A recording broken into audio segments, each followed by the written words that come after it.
I've seen a lot of change, been through a lot of pain. Some things are not the same as they were a year ago, but all will be okay. I move on each and every day.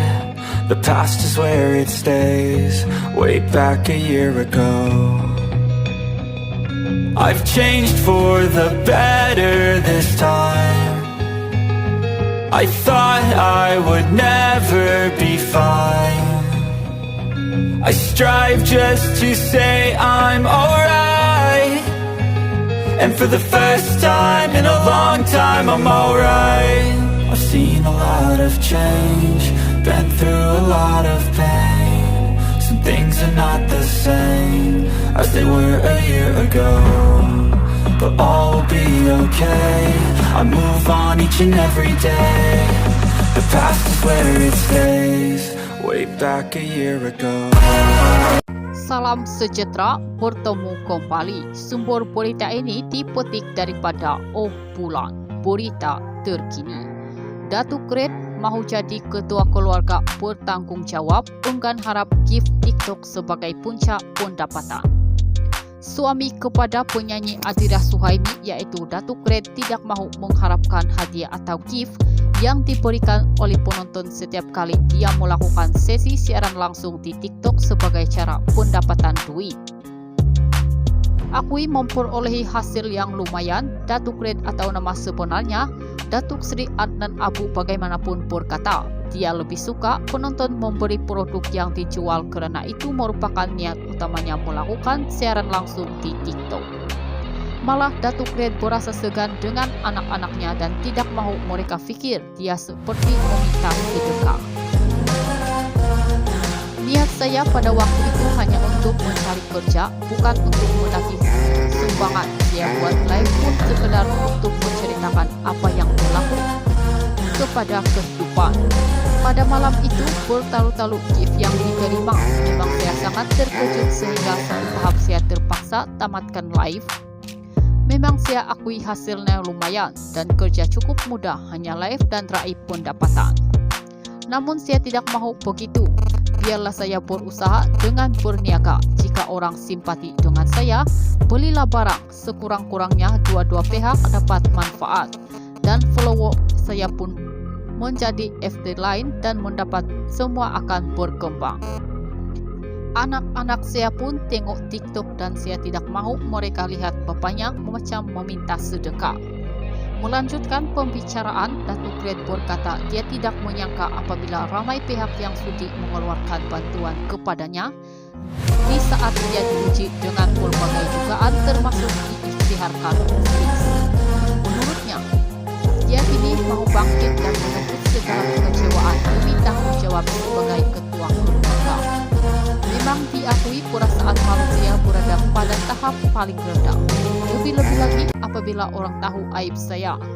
Sebab itu saya perlukan sokongan istri dan anak-anak untuk kembali stabil. Apa yang berlaku cukup memberi keinsafan dan saya tidak mahu lagi seperti dulu mendongkok ke langit.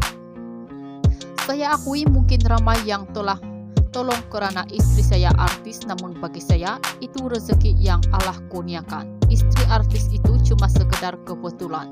Saya pun tidak minta semua ini. Postingan itu pada mulanya hanya untuk mencari kerja, namun tidak sangka ia tular. 5 tahun saya menyembunyikan diri, waktu itu saya bimbing andai ia memberi kesan buruk kepada istri, namun tidak sangka rezeki datang dalam bentuk yang lain. Dalam pada itu, Datuk Red meluahkan rasa syukur apabila menerima bimbingan secara resmi daripada mentor usahawan terkenal Datuk Wira Dr. Adita Osman.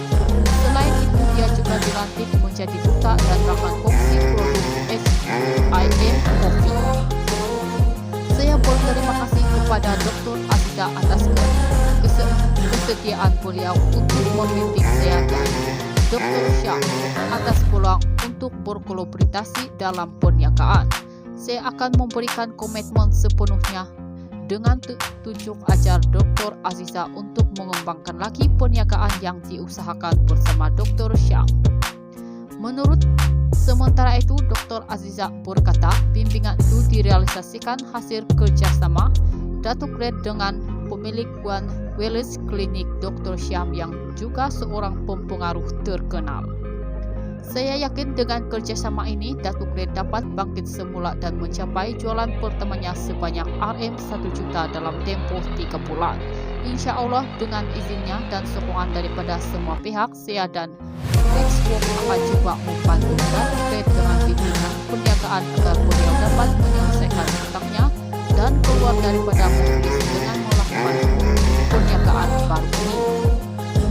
Dengan sokongan padu daripada orang ramai dan komitmen Datuk Red, saya jangkakan beliau akan dapat keluar daripada kesilapan dan belenggu hutang sebanyak RM7 juta ini dalam tempoh 3 tahun.